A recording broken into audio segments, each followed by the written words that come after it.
Good morning everyone, সকলকে আরও একবার স্বাগত জানাই আমাদের দীঘার পার্ট 2 ব্লগে। পরের দিন সকালবেলা উঠেই আমরা চলে গেলাম ব্রেকফাস্ট করতে। ব্রেকফাস্টে ছিল অনেক কিছু এবং পুরোটাই আনলিমিটেড বুফে ছিল। চিড়ার পোলাও, বয়েলড এগ, চাউমিন, ডিম টোস্ট উইথ এগ অ্যান্ড ডিম toast with butter, jam, Apple custard, watermelon, orange juice, আরও অনেক কিছু, যার মধ্যে থেকে সবটা তো আমি খেতে পারিনি, যেটুকু পেরেছি সেটা তো তোমাদের সঙ্গে শেয়ার করলাম। তারপরেই ব্রেকফাস্ট করে আমরা বেরিয়ে পড়েছিলাম সকালবেলায় একটু দীঘার সাইট সিনগুলো কভার করতে। তো প্রথমেই গাড়িতে যেতে যেতেই আমরা যেটা দেখলাম সেটা হলো দীঘায় তৈরি হওয়া পুরীর মন্দিরের আদলে জগন্নাথ মন্দির। সেটার কাজ তখনও চলছিল, পুরোপুরি তখনও শেষ হয়নি। আর তারপরেই আমরা আসলাম দীঘার সায়েন্স সিটিতে। তো এখানে তো সব কিছু প্রবেশ মূল্য থেকে শুরু করে সব কিছুর প্রাইস রইলই, তোমরা সবটা দেখে নিও।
তোমরা তো ইতিমধ্যে দেখতেই পেলে যে এখানে সায়েন্সের কত রকমের ইনভেনশন রয়েছে।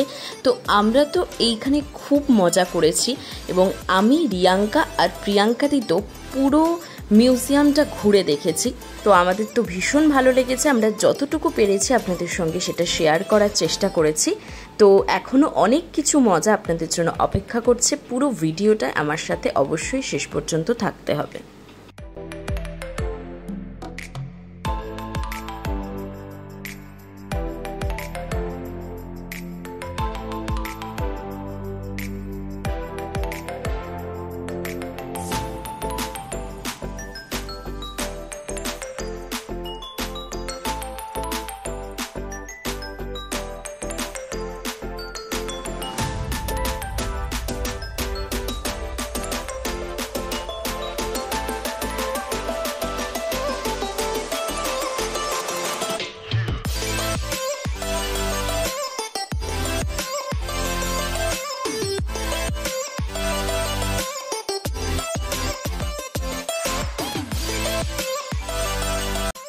এই জায়গাটা হলো একটা গোলক ধাঁধা। এখানে আপনি যেখানেই যাবেন আপনার চারিদিকে শুধু আয়না আর আয়না, আর কোনখান থেকে যে আসল বেরোনোর পথ সেটা বোঝা মুশকিল। তো আমরা যেহেতু অনেকে মিলে ঢুকেছিলাম, সেদিন খুব ভিড় ছিল, তাই আমরা তো পরপর বেরোতে বেরোতে সবার পেছন পেছন ঠিক জায়গায় বেরিয়ে গেছি। কিন্তু একা এখানে যদি যাওয়া যায় তো এখান থেকে বেরোনোর পথ খোঁজা সত্যিই মুশকিল। তারপরে আমরা যেখানে গিয়েছিলাম সেখানে তো আপনারা দেখতেই পাচ্ছেন যে এখান থেকে শুধু আমাদের মাথাটা দেখা যাচ্ছে আর আমাদের দেহটা গায়েব। মাথাটা বের করে ওখান থেকে ফল খাওয়া যাবে, কিন্তু আমাদের দেহটা যে কোথায় গেল কিছুই বোঝা যাচ্ছে না, পুরোটাই ম্যাজিক। তারপরেই আমরা চলে গিয়েছিলাম তালসারিতে, আর তালসারিতে গিয়েই আমরা একটু শ্যুট করলাম, কারণ এবার দীঘায় এসে আমাদের একদমই শ্যুট করা হয়নি। তাই ভাবলাম যতই রোদ থাকুক, যতই যাই থাকুক, আমরা এবার একটা দুটো তো শ্যুট করবই। আর এই ভিডিওটা তো আমার ইউটিউব চ্যানেলে আপলোডই রয়েছে, চয়নদার সাথেও একটা শ্যুট করলাম, দুটোই আমার ইউটিউব চ্যানেলে আপলোড রয়েছে। তোমরা তো ইতিমধ্যে দেখেইছো, বা যারা দেখোনি তাদের জন্য এই ডান্স দুটোর লিঙ্ক আমার ডেসক্রিপশন বক্সে রইল। আমরা শ্যুট করতে করতে মা, স্যার সবাই তো বেরিয়ে এসেছিল। তারপর আমরাও শ্যুট সেরে এসে দেখলাম যে মা, স্যার সবাই হোটেলের সামনে যে দোকানগুলো রয়েছে সেখানে বসে ডাবের জল খাচ্ছে। তাই আমরাও ক্লান্তি দূর করতে ওখানে গিয়ে ডাবের জল টেস্ট করলাম। তারপরেই রুমে এসে চেঞ্জ করে আমরা চলে গেলাম সমুদ্র স্নানে। আর তোমরা তো দেখতেই পাচ্ছ যে সমুদ্র সেদিন কত উত্তাল ছিল। সমুদ্রে ফুল দমে জোয়ার চলছিল, আর ওখান থেকে তো গাইডরা আমাদেরকে বলছিল যে এই জায়গা ছেড়ে ওই দিকে এগিয়ে যেতে, কারণ এখানে সমুদ্র ভীষণ উত্তাল আর খুব বড় বড় ঢেউ আছড়ে পড়ছিল একদম পাড়েই। তো তার জন্য আমরা ওই জায়গাটা ছেড়ে আরও ওই বাদিকে এগিয়ে গেলাম। ওখানেই অনেকটা জল কম ছিল তুলনামূলকভাবে, কিন্তু তবুও সেদিন কিন্তু সমুদ্র খুব উত্তাল ছিল। আর এখন তো দীঘার সমুদ্র পর্যটকদের জন্য খুব ভয়াবহ হয়ে উঠেছে, কারণ আমরা সোশ্যাল মিডিয়ায় দিন রাত্রি নানা রকমের ভিডিও সোশ্যাল মিডিয়ায় দেখতে পাচ্ছি। তো তার জন্য যারাই দীঘায় যাও না কেন, যারাই সমুদ্র স্নানে যাও না কেন, সবাই খুব সতর্কতা অবলম্বন করে সমুদ্রে যাওয়া উচিত।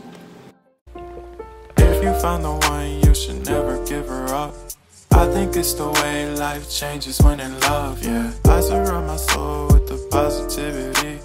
That's why I don't worry about the things that I don't see, yeah. These days I don't worry about much. I think we should have some more fun.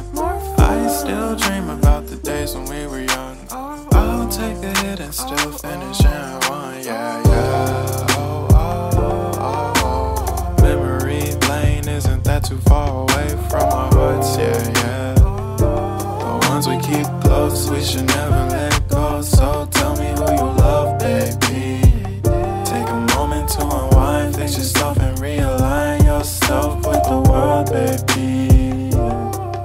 Breathe slow, baby, yeah. We should breathe slow, we should breathe slow, we should breathe slow.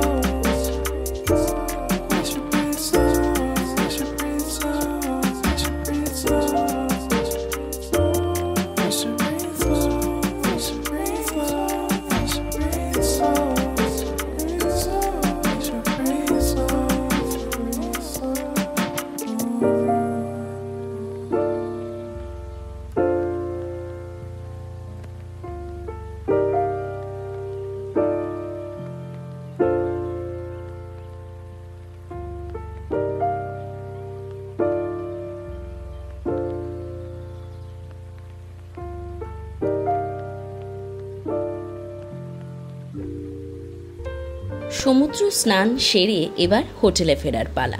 তোমরা তো দেখতেই পাচ্ছ সমুদ্রে স্নান করে আর ওই রোদে পুড়ে নোনা বালিতে আমি কীরকম কালো হয়ে গেছি। হোটেলে ফিরে ফ্রেশ হয়ে আমরা চলে গেলাম দুপুরের খাবার খেতে।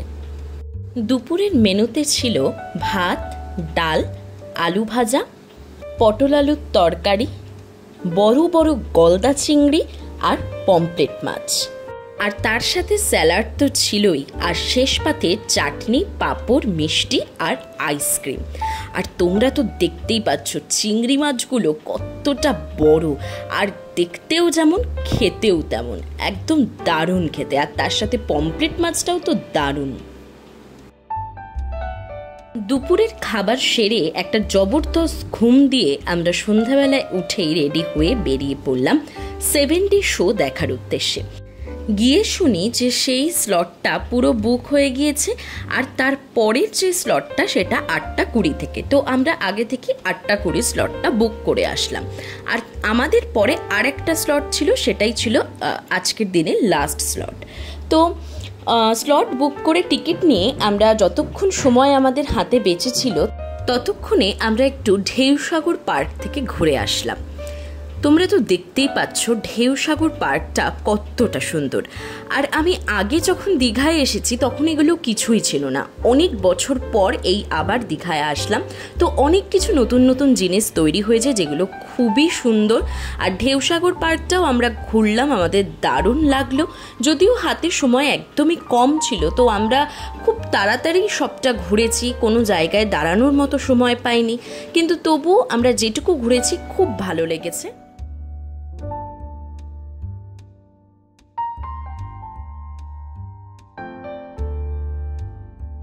ঢেউসাগর পার্ক থেকে ঘুরে ঠিক 8:10-15 নাগাদ আমরা বেরিয়ে পড়লাম সেই পার্ক থেকে। তোমরা তো দেখতেই পাচ্ছ গরমে আমার অবস্থা কীরকম। আমি তো মারাত্মক পরিমাণে ঘেমে গিয়েছি এবং শরীরটাও অস্থির লাগছিল, তো আর ভালো লাগছিল না ঘুরতে। তাই ওখান থেকে বেরিয়ে আমরা চলে আসলাম 7D শোতে। তো 7D শোতে এসেই সিটে বসে সিট বেল্ট বেঁধে চশমা নিয়ে আমরা তো পুরোপুরি রেডি। এর আগে আমি যখন দীঘায় এসেছিলাম তখনও আমি 7D শোতে এসেছিলাম, আমার তো ভীষণ ভালো লাগে, তাই আমি আরও একবার আসলাম। তো 7D শোয়ের কিছুটা মুহূর্ত আমি তোমাদের সঙ্গে শেয়ার করছি।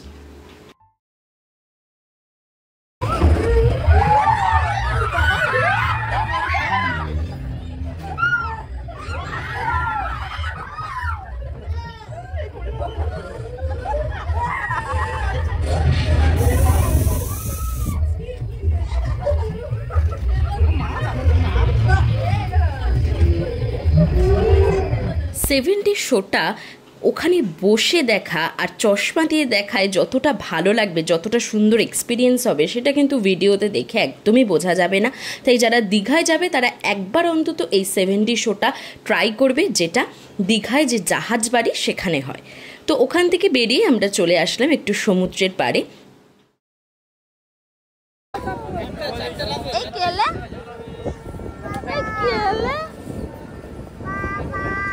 বাবা ওটা কি বলো কথা।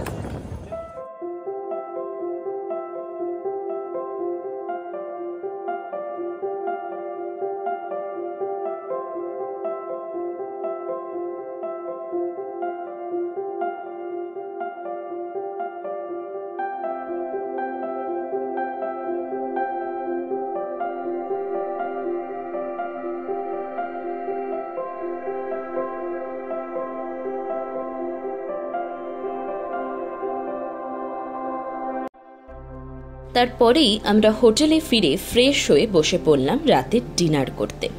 রাতের ডিনারের মেনুতে ছিল ভাত, ডাল, আলু ভাজা, আলু পোস্ত আর তার সাথে চিকেন। তো প্রত্যেকটা রান্নাই দারুণ ছিল। সকালের ব্রেকফাস্ট বলো আর দুপুরের লাঞ্চ, রাতের ডিনার, সব রান্নাই অসাধারণ ছিল। আর যারা রুটি খাবে তাদের জন্য রুটির ব্যবস্থা ছিল। আর শেষ পাতে পাঁপড়, চাটনি আর আইসক্রিম তো ছিলই।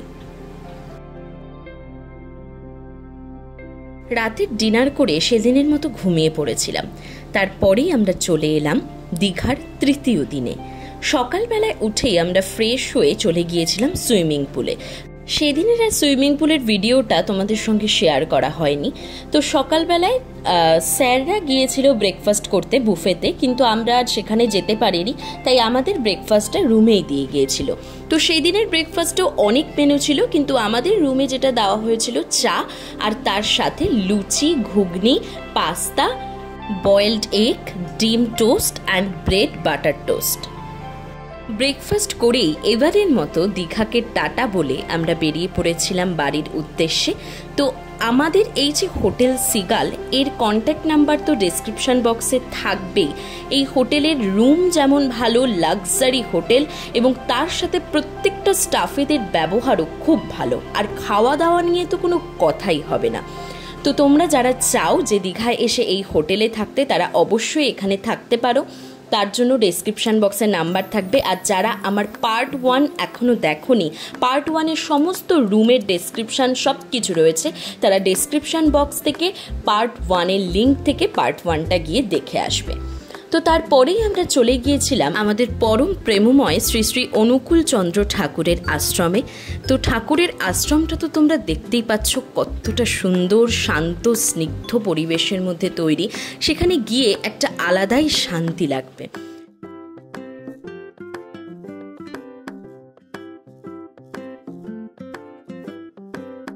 তোমাদের তো আমি পার্ট 1-এই বলেছিলাম যে ফেরার দিন আমার ভীষণ শরীর খারাপ হয়েছিল।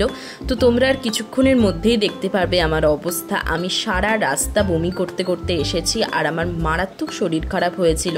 তো তার জন্য ফেরার পথে যেহেতু আমরা কিছুই খাইনি, তো সবাই মিলে একটা রেস্টুরেন্টে ঢুকেছিল আমাদের বারাসাতেই খাওয়ার জন্য। কিন্তু আমি সেখানে শুধুমাত্র ডাল আর ভাত খেয়েছি, এছাড়া আর কিছুই খেতে পারিনি। তো বাকিরা সবাই খেয়েছে মাছ মাংস, কিন্তু আমি ডাল আর ভাত খেয়েছি। আমার এত শরীর খারাপ ছিল আর আমার অবস্থাটা তোমরা জাস্ট দেখো। আমি তোমাদের জন্য এই ফটোটা শেয়ার করলাম, মানে এমন অবস্থা হয়েছিল। তো যাই হোক, আজকের মতো ব্লগ এইটুকুই। সকলে ভালো থাকবে, সুস্থ থাকবে, সাবধানে থাকবে। তোমাদের সঙ্গে দেখা হবে আবার আমার পরবর্তী ভিডিওগুলোতে। টাটা।